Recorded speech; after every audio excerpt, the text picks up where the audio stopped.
Example number 2, we have the integral of dx over x squared minus 6x plus 5.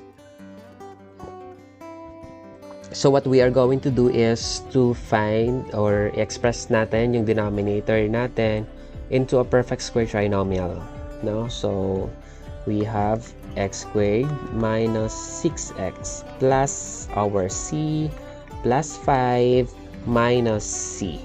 So in computing the value of c, yung ginawa natin kanina, that's b squared is equal to 4ac.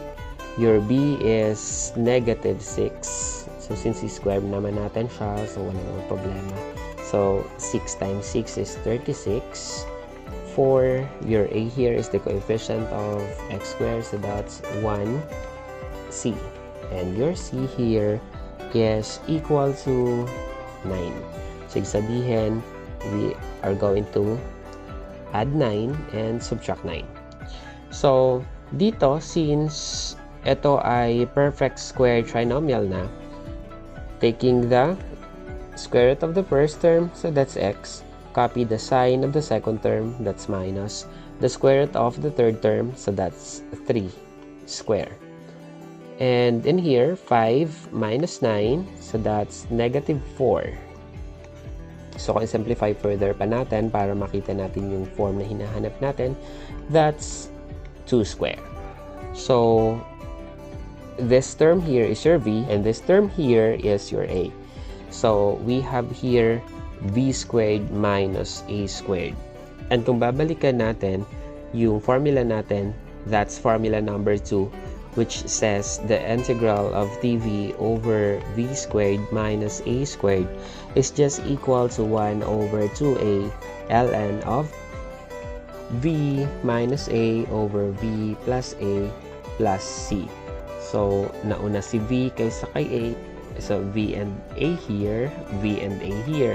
So, alphabetically arranged, mali na mas nauna si v kaysa sa a. So, that's minus and plus here, diba? So, yan na naman tayo sa nonsense na paalala. Okay. So, tuloy natin.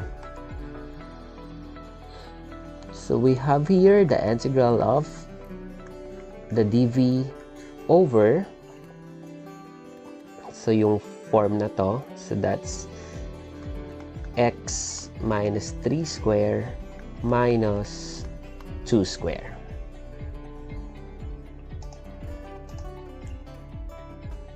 So, since our v is equal to x minus 3, taking the derivative, dv is equal to dx.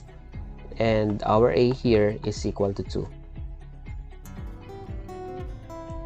So, since derivative na ng v na nasa denominator, yung nasa numerator, yung numerator natin, therefore we can now apply this formula.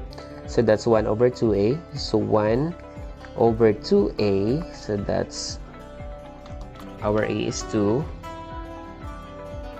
ln of v. Ang v natin ay x minus 3 minus a. So, that's 2. Over v plus a. Yung v natin ay x minus 3. And that's plus a plus 2 plus c. Simplifying, we have 1/4 ln of x, negative 3 minus 2, so that's negative 5. And we have here x, negative 3 plus 2, so that's negative 1. Plus c, and this is our answer.